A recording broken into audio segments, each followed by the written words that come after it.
Meus queridos irmãos, a paz do Senhor Jesus. Amém. Estamos felizes e contentes com o Senhor por estarmos aqui.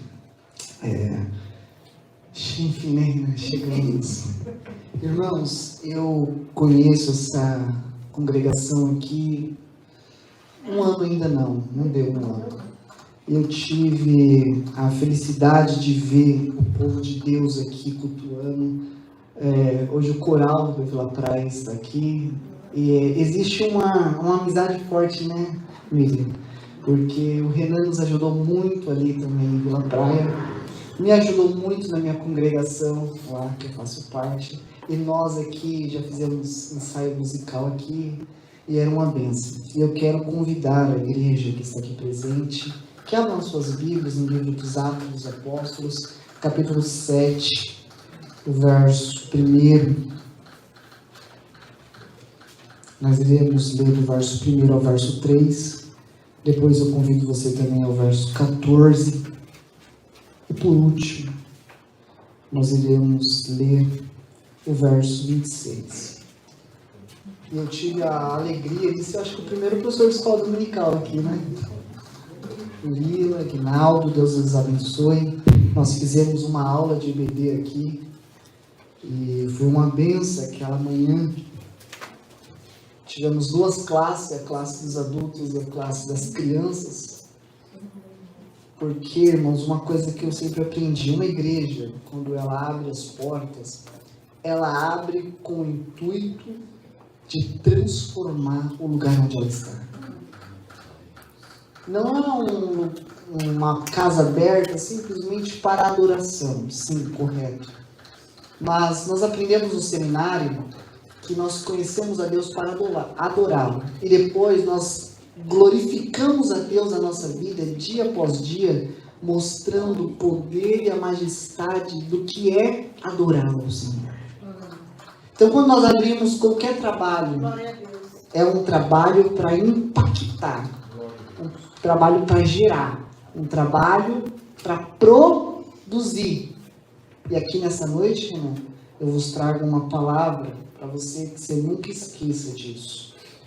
E aqui diante da Igreja de Cristo, que eu estou, e diante do Senhor, eu sei da responsabilidade. Atos 8, verso 1, diz assim: E Saulo consentiu na morte de Estevão. Naquele dia teve início uma grande perseguição contra a igreja em Jerusalém. Todos, exceto os apóstolos, foram dispersos pelas regiões da Judéia e da Samaria. Alguns homens piedosos sepultaram Estevão e fizeram grande lamento por ele. Saulo, porém, queria destruir a igreja. Indo de casa em casa, arrastava homens e mulheres, lançando-os na prisão. Verso 4. Enquanto isso, ou debaixo dessa grande perseguição, todos que iam dispersos, eles faziam o quê? Pregavam a palavra. Felipe foi à cidade de Samaria e anunciava Cristo ao povo dali. As multidões, unânimes, davam atenção às coisas que Felipe dizia, ouvindo-as e vendo os sinais que ele fazia. Pois os espíritos imundos, gritando em alta voz, saía de muitos que estavam possuídos por ele. E muitos paralíticos e coxos foram curados. E houve grande alegria naquela cidade. Houve grande alegria. Agora olha aí que coisa interessante. Verso 14. Quando os apóstolos lá na igreja de Jerusalém, que estavam em Jerusalém, ouviram que o povo de Samaria tinha recebido a palavra de Deus, enviaram-lhe Pedro e João. E chegando ali, oraram por eles para que recebessem o Espírito Santo. Amém? Agora vá comigo para o verso 26. Incrível esse versículo. Um dia o anjo do Senhor disse: Levanta e vai para o sul, no caminho que desce de Jerusalém a Gaza. Este se acha deserto.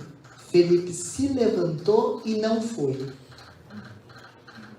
O que o texto diz? Que ele se levantou e ele foi. Fecha a sua Bíblia, irmão Jesus. Marque esse texto na sua vida. Enquanto Samaria estava cavando poço, apóstolo não estava em Samaria. Enquanto Samaria não estava produzindo água, apóstolos não estavam em Samaria.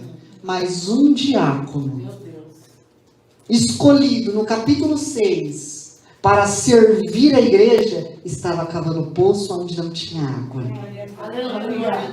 Ele estava lá, produzindo, trabalhando. Onde não tinha holoforte, ele estava trabalhando.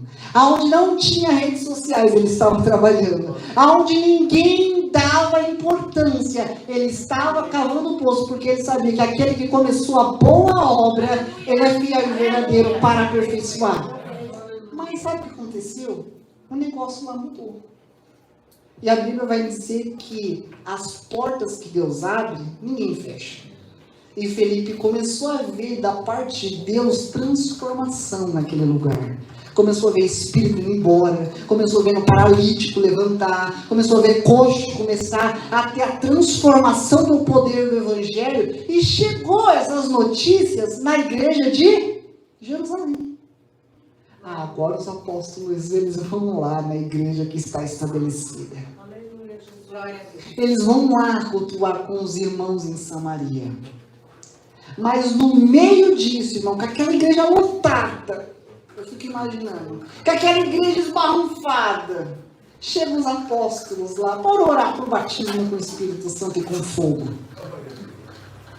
Daqui a pouco a voz do Espírito Santo fala para Felipe: Felipe, levanta-te e sai daqui. Se fosse na sua concepção hoje, você implantou a igreja, você estruturou a igreja, você fez, através da unção de Deus, através da sua vida, grandes sinais e maravilhas. Aí Deus fala para você: levanta e sai daqui. Senhor, o que é isso? Eu plantei essa igreja, eu construí aqui, eu visitei, eu fui atrás. Não.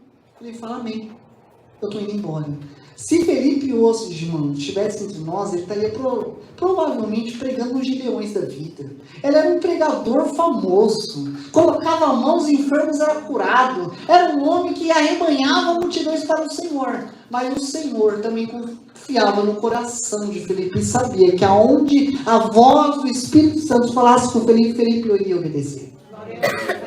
Mas para o lugar onde Felipe ia, não era uma outra congregação maior.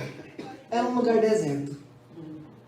Porque o Deus que nós servimos, irmãos, ele é um Deus de igreja cheia. Mas também ele é a igreja de um irmão lá à tarde. Também ele é o Deus de uma pessoa. Não fique preocupado, irmão. Hoje nós estamos em festa.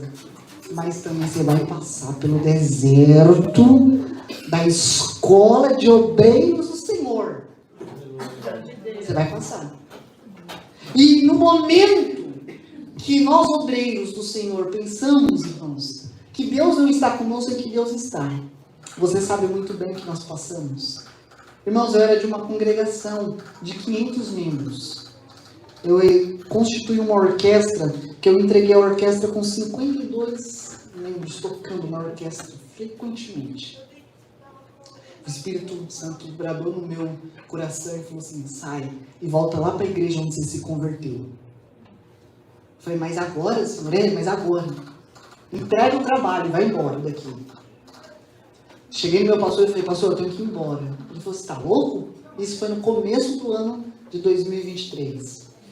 A escola bíblica dominical eu peguei com 15, eu falei aqui nesse público, com 15 membros. Eu deixei com 170 frequente. Mas isso não é para minha glória, não, irmãos. E minha esposa, pedagoga, eu falei para ela teimando comigo em falar que queria fazer direito. Eu disse: onde você está com a cabeça, mulher? Deus não quer você nessa área. Deus já nos mostrou que a área é pedagogia, vai para a área das crianças. Não me coloca para ensinar a criança na igreja. Passou 2 meses, nós estávamos na igreja, lá vai ela. Eu estou aceitando aquilo que Deus quer para a minha vida e vou trabalhar com as crianças. A classe, irmãos, dos filhos dos crentes, ia 2, 3 crianças. Com quase 3 meses, nós orando e buscando a direção de Deus, encheu de 2 para 15 crianças frequentando a escola bíblica dominical. E o pastor apaixonado. E aí nós começamos a ver, irmãos, que no meio da classe tinha crianças que não sabiam ler e escrever com 10 anos de idade. 8, 9, 10 anos de idade. E aí eu falei, pastor, a escola bíblica dominical é quase 1h40 de aula. Tem com 40 minutos nós esboçar a lição para as crianças e os outros 40 nós alfabetizar as crianças na igreja, no período da escola bíblica dominical. Ele falou, vai que é Deus contigo. E aí a igreja ficou alegre, irmãos. Nós enchemos a escola bíblica dominical de crianças. Mas também o mesmo Peterson que estava estabilizado, era o Peterson que ouviu a voz, né? E voltamos. Quando nós voltamos, irmãos, nós encontramos uma igreja quebrada. Nós encontramos, e Renan foi lá, uma igreja dividida, porque o público estava dividido. Um obreiro levantou, saiu quase na mão para o pastor, em cima do público. Mas é porque a igreja, quando começou, né, a florescer, os apóstolos vieram, entendeu? E aí, nós chegamos no meio dessa divisão. O pastor querendo entregar a igreja, já cansado emocionalmente e psicologicamente. E os membros que estão aqui, irmãos, interceda pelos seus pastores. Eles são homens igual a você. Eles têm crise igual a vocês. Lembra daquela época que os pastores estavam suicidando? Porque os membros não estavam indo junto com os seus pastores? Chegamos, irmão. E aí, o pastor tinha quase 40 anos que estava. Ele entregou a igreja. Chegou o pastor Everildo, 73 anos de idade. Eu falei, com todo respeito, a igreja vai fechar. A igreja vai fechar, Jesus. Eu, na minha visão, de vez Deus mandar para cá uma família de pastores jovens, tá mandando os anciãos para cá agora, vai acabar com a igreja, Jesus. Deu para mim inocência. Deus falou assim, a porta que eu abro, ninguém fecha, filho. E não é você que vai fazer nada. Sou eu que vou fazer. Irmãos, imagine um pastor que ora. Ele ora de joelho, é o primeiro a chegar e o último a sair da igreja. Todos os dias. Terça, quinta e domingo. E aí ele olhou para mim e falou assim, irmão Peterson, o que Deus falou para mim, ele vai cumprir aqui nessa igreja. Mesmo que for a última igreja que eu dirijo, eu vou entregar essa da igreja aqui lotada. Eu falei, amém, pastor. Ele falou, vai assumir a mocidade. E nós assumimos a mocidade com 2 jovens. E eu fui orar. Falei, Senhor, me deu uma visão. E o Senhor me mostrou uma mocidade com 30 jovens. E os jovens querendo ir embora, eu falei, vocês ficam. Que Deus vai abençoar. E isso começamos a orar. Começamos a buscar.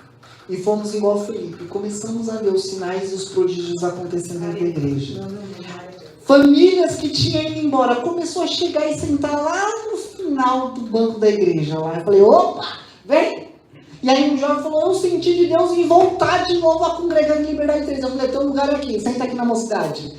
De 2, nós passamos já para 7 jovens cantando na mocidade. Nós já vamos fazer um congresso, que há 2 anos os jovens não faziam congresso na igreja. Nós vamos voltar a ter congresso na igreja. E aí eu convido a igreja agora, no primeiro sábado agora, de dezembro, a inauguração da banda da nossa igreja. Deus deu saxofone para a igreja, Deus deu clarinete para a igreja, Deus deu trompete para a igreja, Deus sax tenor para a igreja. E nós iremos inaugurar a banda da igreja. Maravilha. Porque na Assembleia de Deus, o Ministério do Belém, os irmãos que sabem aqui, nós temos uma forte tradição de ter bandas dentro da igreja, para fazer os desfiles. Então, todo mês, eu faço representação no grupo de missões de Itaquera, e todo mês a gente sai na rua tocando. Todo mês, irmãos. Todo mês nós procuramos uma congregação. Nós temos 40 congregações. O Renan conhece o nosso trabalho. E nossa igreja, que estava quebrada, passou a florescer. Maravilha. O que eu estou querendo dizer com isso? Quando você está na direção certa, no lugar certo e fazendo a vontade do Senhor, irmão, até no deserto, aonde não tinha água para batizar eunuco, Deus fez brotar um tanque batismal para batizar eunuco. Procura na Bíblia aonde que deserto tem água. Mas quando nós estamos debaixo da direção de Deus, Deus abre recursos, Renan, onde não tem, para começar a abençoar a obra dele. Eu venho com uma palavra profética aqui também nessa noite, dizendo, não só para você, mas para toda a igreja de Deus, os recursos é do Senhor, a palavra é do Senhor, a forma é do Senhor. Se Deus quiser, Ele abre os recursos do céu e faz brotar água onde não tem água, simplesmente para salvar pessoas. Para salvar. O nosso propósito aqui é salvação de almas. Eu acredito, Renan, já estou aqui, você sabe muito bem, de todo dia eu oro, falando, Senhor, que esses apartamentos aqui no Carrão, Jesus, venham saber que aqui tem uma igreja cristã, uma igreja com fogo, uma igreja pentecostal, uma igreja que quando pisar o pé ali, sente o fogo do Espírito Santo aqui nessa igreja. E Deus irá fazer muito mais ainda por você, né? Eu agradeço a oportunidade e as palmas vão ao Senhor.